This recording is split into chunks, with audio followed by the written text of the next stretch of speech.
Hello and welcome to another episode of Voice of Crypto. This is a podcast where we talk about Web3, crypto, metaverse, NFT, and everything in between. And today I have the master of PR, the master of making brands visible. Welcome to the podcast, Richard. It's a pleasure having you to you. Thank you. Thank you for inviting me. Thank you, Richard. So Richard, as you know, Web3 is a very evolving field, and I think it has been hardly 5 years. In fact, Web3 as a word came just 2 3 years back, and you have had such a vast experience of working with Web2 brands and building brands. So why don't you tell our audience your story, how you started your career, what do you do currently, and what all amazing work which you have done in your career? Well, I started out interestingly in advertising. So I used to be the advertisement controller for Express newspapers when Richard Desmond owned Express newspapers. This is about 17 years ago. And that was my area. It was everything outside the M25 I was in charge of in terms of revenue. So it was about £15 million a year, 9 staff, covering everything from Scotland to Manchester to Cornwall to Italy to Spain, everything. So that was where I got my grounding in media. And I jumped from there to public relations. It's an unusual step because most people come into public relations having been journalists. And I came in from being an ad man, which at least made me realize that the reason people pay for PR people is because they need results and they need to see, bang for their buck, return on their investment, which is a different mindset than journalists who sort of just like writing stories and doesn't matter if it runs or not. So coming at it from a completely different mindset for public relations. But I'd been doing, in the early days, had met a lot of the Dragon's Den people. So some of my first clients, my very first client was from the BBC Dragon's Den show, and I set up my own PR agency, Duncan Bannatyne. He's not on there anymore, but he was quite prolific at the time. James Kahn, CBE, I represented initially for 7 years and doing some more work with him now. He's a very high-profile entrepreneur and has quite an interest in the technology space, and he'd done a business secrets app, all sorts of things. So as I've gone, I've started to get more and more involved with clients who realize they need a footprint in the digital world as well.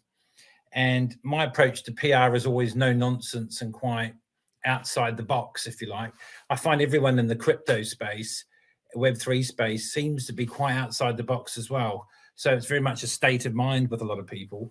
And even though I'm not a techie per se, the attitude behind people in Web3 seems to be very much in alignment with the way I like to do PR, which is just get on with it, make it happen, get good results. From an ad man to a PR, and I mean obviously it all comes into the overall media. So just to ask you a question, so how was advertising in those days? Was it really how they have showed in Mad Men, or is it as glorified, or I mean you know the best how From it the has 80s. been. Well, I'm probably not old enough. Yeah. It was very much different because it was less electronic and it was less algorithmic, Hmm. and everything seems to be hunched over a computer. It was very much at the Express. The culture was to go to lunch with people from media agencies and quite often not come back. So it was a drinking culture back then, and that's the way you built the relationships. So not that I ever wanted to drink that much, but I had to sort of learn quick that the way to do it was to go to lunch and not come back, that sort of thing. So not But coming back to office means you have come back cracked the the next deal. day. Amazing. We went out for a staff evening out, and one of my colleagues got carried out of the Chinese restaurant and had to be taken home, that type of thing. So all sorts of stuff. That was back in the noughties. I arrived in the United Kingdom from New Zealand, where I'm from, in May '99, Hmm. and the culture at the Express was very much that way. just an old school way of doing things. And then over the years, it's sort of completely transformed. Obviously, as you've said, in the last 3, 4, 5 years, everything's changed, and that's affected media like it's affected every company, basically. Artificial intelligence is obviously now entering the whole advertising world like it is public relations world. Everything is being morphed and transformed rapidly in front of our eyes. Right. So Richard, I'm sure in your career you have worked, and what I hear from you and a lot of people is you are somebody who is excellent in crisis management. So why would you tell one of, I mean, maybe you can do not take the name of your clients, but any crisis management which you think has been an awesome story for all of us to understand and listen. Stories of crises, yeah. I mean, I turned myself into that crisis PR because at one point in my career, I became the crises myself. So I started out, doing Dragon's Den people and corporate PR, all that sort of thing. And then I got suddenly, about a decade ago, got dawn raided by the HMRC. And I was reading the Daily Telegraph one morning at 6 a.m. and 2 carloads of HMRC officers with bulletproof vests came up the driveway. I was living in Somerset and entered the house. They're running around the house with bulletproof vests. And I was thinking, wow, are you here for me? And my wife was upstairs. And at the time, what I thought my way of handling such a dramatic thing was to let everyone know what had happened, because I thought my way of dealing with something like that would be to promote it. So I put myself on the front cover of the local newspaper. Man arrested, he feels it's very unfair and all that sort of thing. And here I was on the front cover. So after all that had sort of gone away, and I'd actually got a conviction in the end. It took about 4 years, a mistrial.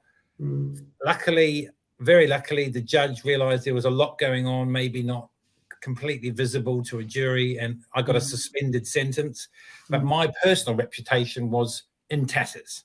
And so having an annihilated reputation as a corporate financial PR, I couldn't really go back to clients saying, hire the guy that is a criminal. How are you going to hire this guy that's a criminal? So people started coming to me saying, well, look, you seem to survive. You seem to overcome the obstacles yourself. I don't know how you've done it, and I don't know how you still get paid, but you've managed to do the impossible. How can you help us? So I've represented everyone from the Indian hot yoga guru, Vikram Chowdhury, the very famous Vikram. He's had a big empire, and George Clooney and Raquel Welch have all trained. I was representing his PR when the Netflix documentary was coming out. I represented UK PR for a brief period for Amber Heard, who was in a battle with Johnny Depp. Rose McGowan, who was accusing Harvey Weinstein in New York of rape. I put her on Good Morning Britain and all these sorts of things. Interestingly, everyone in Web3 will know Julian Assange from WikiLeaks. So I had a 24-month contract with him. Wow. These all people are in the heat of crises. This is like people who are suffering a lot of heat from the media. And they're coming to me, what do we do? And I say, I know how to handle it. Wow. And So I've got the T-shirt because I've been there. I know how to do it. No, I think that's really an amazing lesson from how you can convert something which has gone against you into a positive. I mean, a lot of people might have broken down, they might not have come back to the business, but you completely turned this thing. I managed to sort of go through the fire. When there's a famous phrase from Winston Churchill, it says, if you're going through hell, keep going. And it's a famous Churchill quote, but my philosophy is, if you're going through hell, go even harder. So you don't try and hide, you need to kind of almost own it and embrace it. And actually, I do love that phrase. That's not a phrase. It was a piece in the film by Danny Boyle, Slumdog Millionaire, where the little boy sees the celebrity coming in the limousine, and I think he's in the dunny, and he jumps in, and he's all the feet, rubber, feces, and he's swimming through it, and thinking, how could that be such a majestic thing to be swimming through all of this excrement?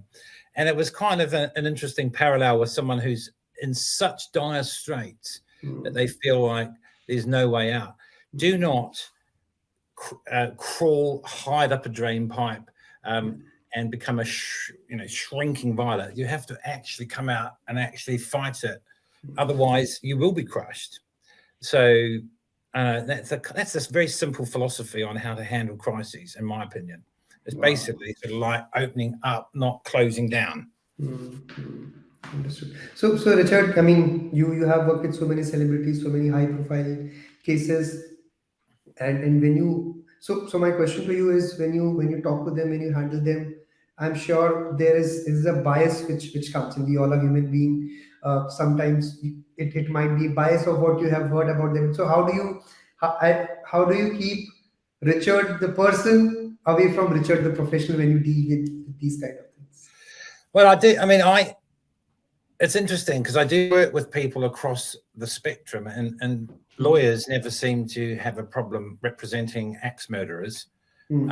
No one assumes because that lawyer in the wig is representing someone who has killed someone, agrees with what they do, or that they've done it. I mean, obviously they've got to say everyone deserves a fair trial, and PR has to be a bit like that. So very easy, myself or people seeing the types of people I might represent, to think, you obviously agree with them. You're a bad person as well. And that bias can come into anything. And you have to be very, very strict in terms of how you handle yourself, and try and see it as, you have to see what they're saying as truthful, even if you're suspicious that it might not be the full truth. And I think lawyers must go through that as well. Sometimes it seems so obvious the person has committed a crime, but you're supposed to be defending them. You've got to try and put all of that baggage out the door and just see it for what it is and represent them in the best way you can. And that's what I tend to do. But I do like challenges. I mean, I have to say, I do like things that most people would consider impossible or particularly difficult to do. I seem to sort of wallow in that. I love it. So moving on to my next question, Richard. In last few years, and which we also just discussed, that things have changed completely from advertising, marketing, PR, communication. How do you handle crisis management and a PR? I would say, if so the question is, let's say for example, now it has become very simple for me just to tweet about a brand, and it can start tarnishing their image. It can start, and people can start just adding things into it. Whereas probably 10-15 years it was very difficult. I mean, maybe you have to go to a newspaper or a channel. So how important does the digital identification or the digital reputation is important for any brand, and how do you handle it? Well, I think the digital is becoming more and more prevalent. I mean, when the Guardian newspaper declared about 3 or 4 years ago that they're now digital first, it means they're expecting at some point to not print very many copies, and the amount of print copies is shrinking, whether you like it or not. So, but at the moment, the media is very much still split. I mean, like for the Express or the Daily Mail, there's a team of journalists that write for print. Quite often, whatever comes out ink on paper ends up online as well. But sometimes the two teams compete.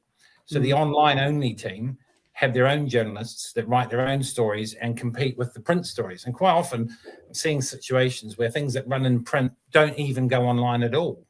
And very often things that go online never end up in print.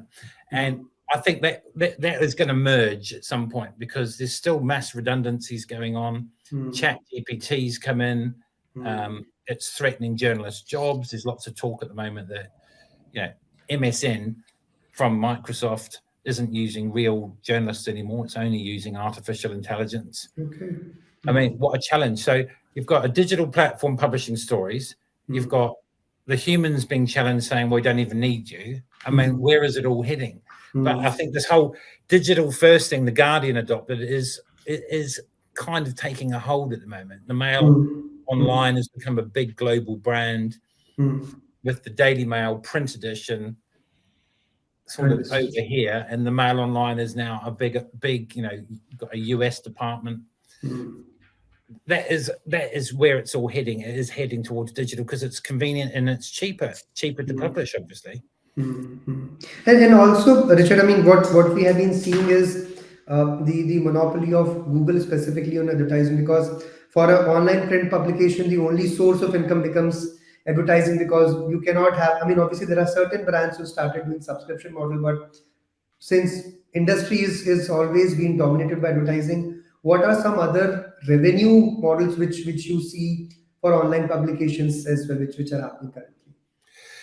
Well, I think, I mean, it's not necessarily a good thing, but I think PR and advertising is merging a bit. There used to be a clear demarcation between what was an advertisement, an advertisement like you'd see on the London Underground, and it's an advertisement, and paid search is obviously becoming quite important. One of our clients, Aspect, is a maintenance firm in London. All those yellow vans you see in London driving around, they spend a large sum of money. So if anyone puts an electrician, they come up on search, and they're paying for that. So every way you search, everything can be paid for. But I think this idea that PR and advertisers supply what looks like stories and influence editorial is quite prevalent now. But you don't know. And that's the problem with that, because you think, well, hold on, is Uber paying the Evening Standard or not to say nice things about Uber?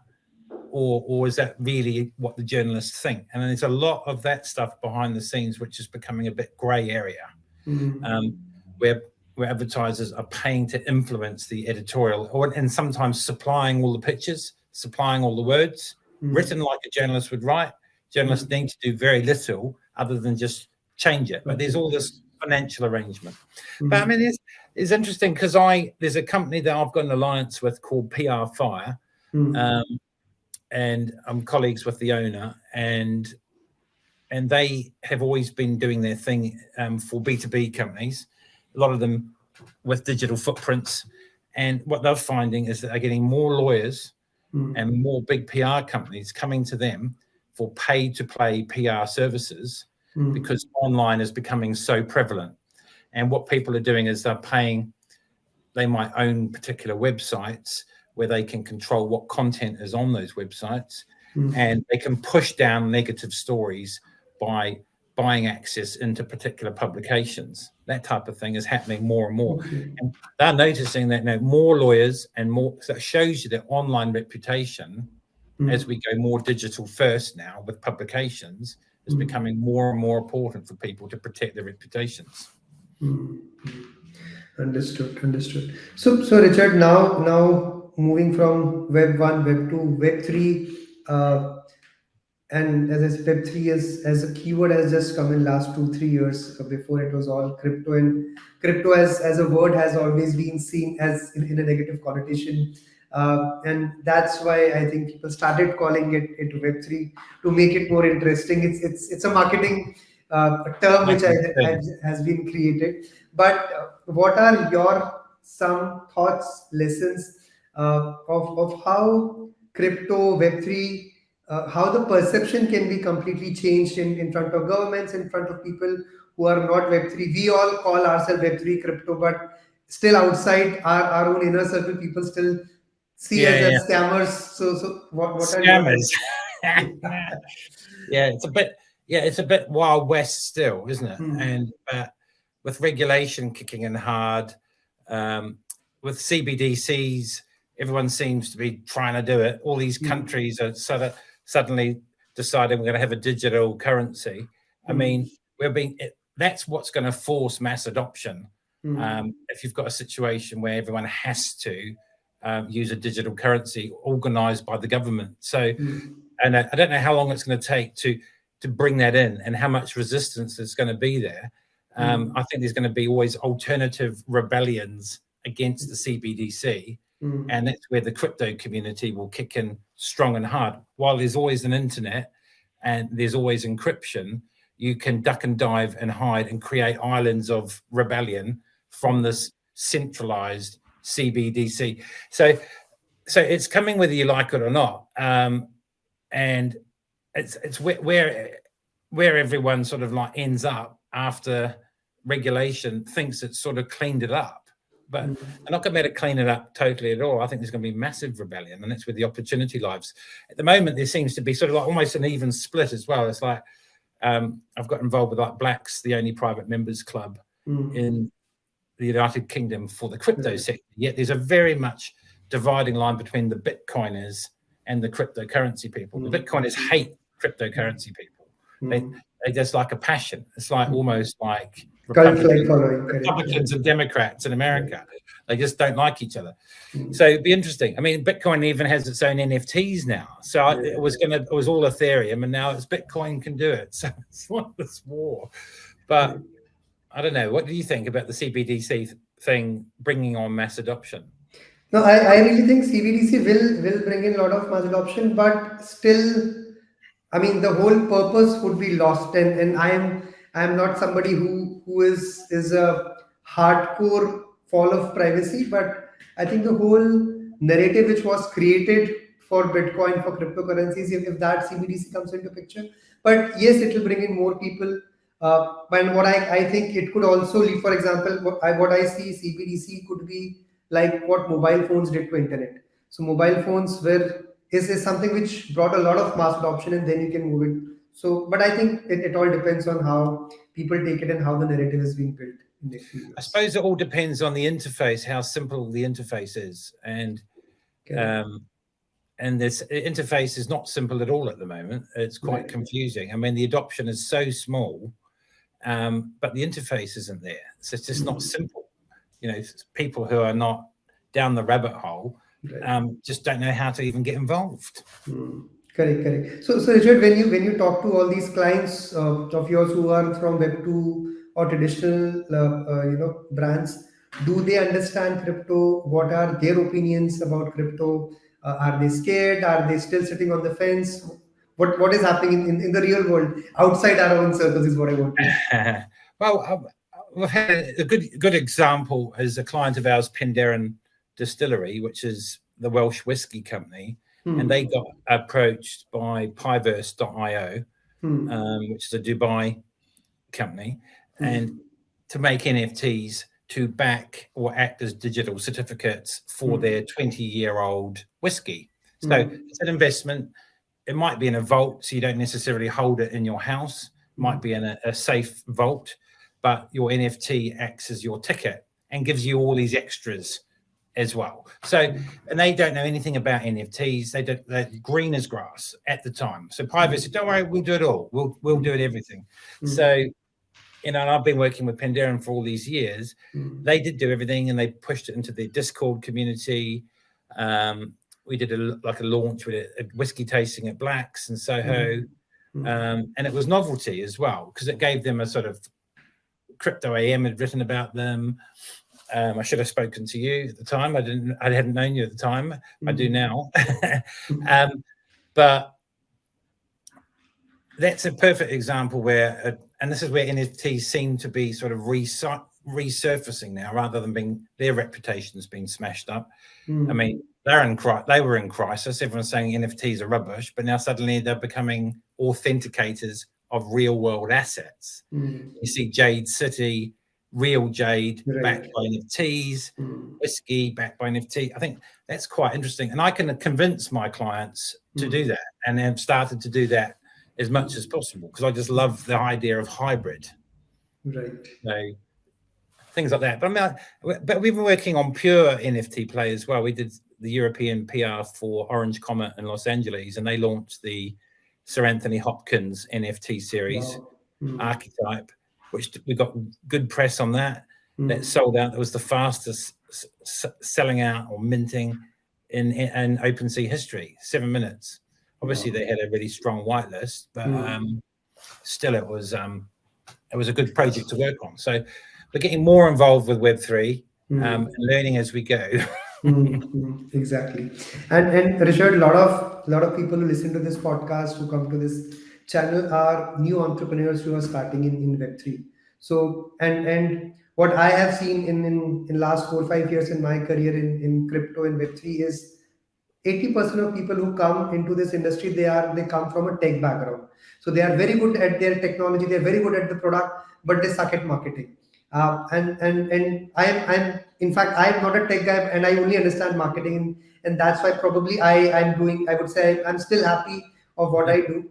So what are your three tips as a marketing guru, as a PR guru, to new entrepreneurs when they start their project? How should they promote it? What are some of the key tricks which you have learned in your career which they can use? Well, I don't know if I can just pluck out the top three. I mean, I might have to write a book about it at some point, and then I'll And fill it make an with even NFT more out of tips. it. I have 100 tips, but what I went to Crypto Club at Rise by Barclays for the fintech community last night, and there were all these tech entrepreneurs, if you like, talking about their platforms on the panel.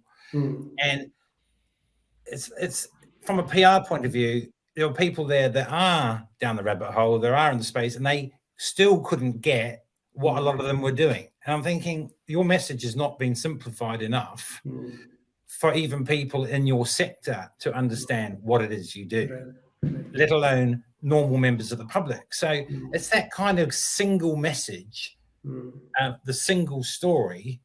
What is it that hits the nail on the head? And in traditional advertising, the reason you'd hire an M&C Saatchi or a Saatchi and Saatchi is to get all of the bits and pieces that you do, everything you're trying to do, and nail down what's the single thing that sums up that product. Like a film. I mean, you're not going to go and buy a ticket to a film if you don't understand, in simple speak, what that hero is trying to do to save the world.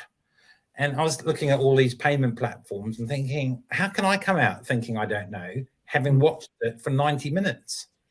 These guys, I think the tech sector are the worst at explaining. Someone said to me, they're the worst at education. They assume everyone knows what they're doing because they just don't think they need to explain. And that's the problem with promotion of all of these companies. It's basically getting to the simplicity of what you do, then telling the stories.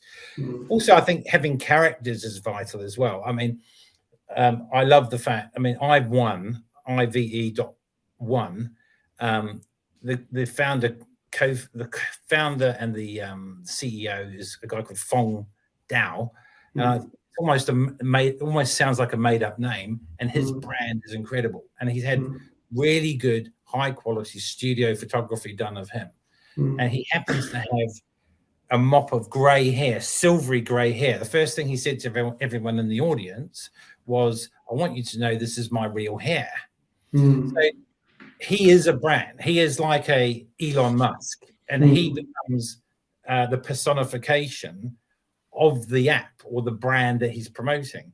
So the two work together. And that's what I found working with the Dragons from Dragon's Den. James Caan fuses his personality and the way he is into all of the investments that he makes. He makes it fly.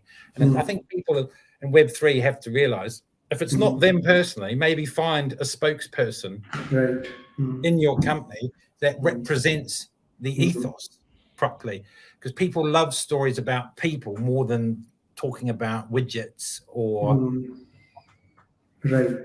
I completely agree. In fact, I was at an event yesterday of a Web3 event, and it was a pitching session, and somebody was pitching. Although the product was awesome, people loved it. But I mean, I was just talking to a few other people. He said that if sometimes it is also necessary that the founder himself is not pushing for the product, because if he knows that he cannot pull that story, if he cannot convey the message, although he has created the product. But I think a lot of time Web3 entrepreneurs, they get so close, and I don't think it's only for Web3, but any entrepreneur, they get too close to their product that they start getting emotionally attached. That I have to tell this story other than anybody else. It's the emotional attachment is the thing. It's almost like they've got PTSD because they've probably been through so much pain, almost lost their house, maybe got divorced to get it there, and then it's like you just think, wow, all right. Or you can't even. I've actually said to people, you know, make an opinion about what they're saying, and then they get really angry. You know, it's just an opinion. They get so personal. It's like it's their personality. They need to get like you said, bias. They need to sort of get objective about themselves, and it's very, very hard to do.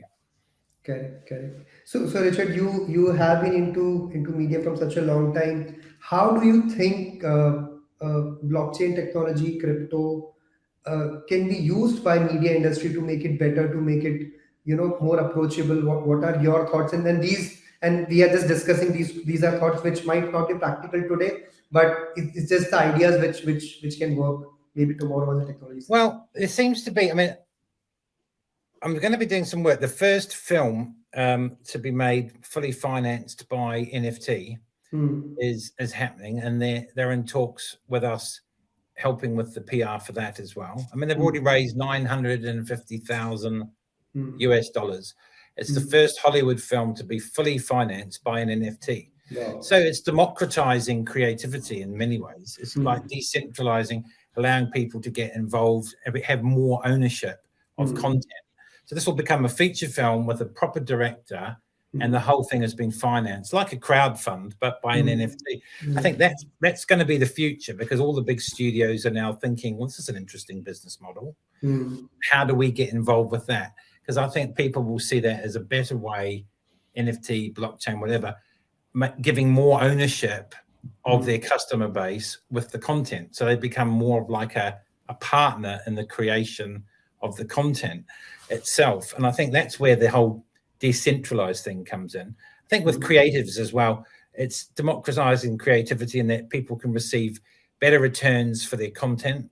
I think the whole model where Spotify, you could be a band and get 1 million downloads and end up with $3,000 is ridiculous. I mean, how can you survive on that basis? So the idea they're going to be forced, the top down where they keep all the money is going to be flipped on its head, and people are going to be able to get much better return on content that people want to watch or listen to.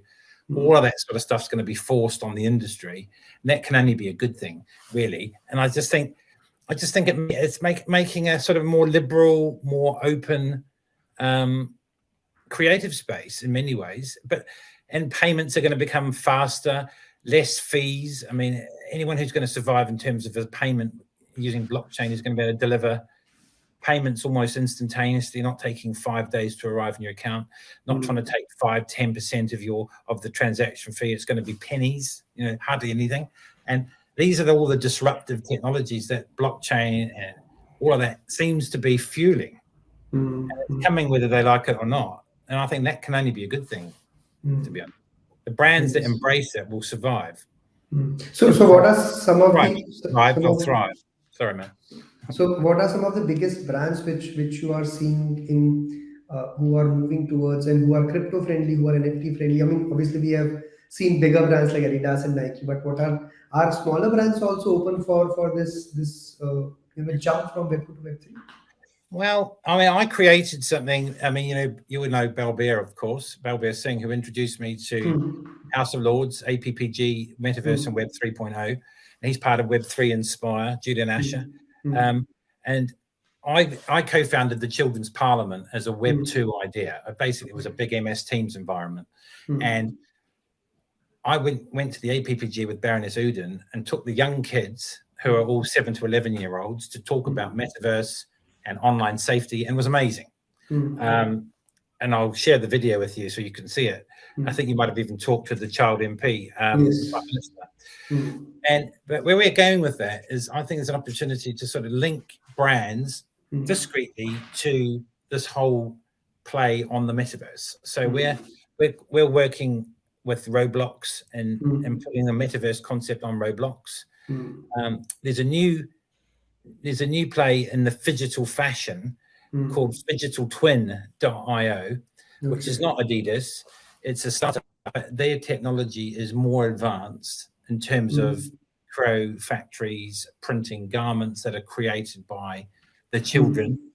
And we're doing an experiment on the 5th of July, and we're going to do a Children's Parliament collaboration with this metaverse concept, which is already on Roblox, where the kids in a school will make their own garment digitally, and the winner will get created the same day in London. You'll see the garment.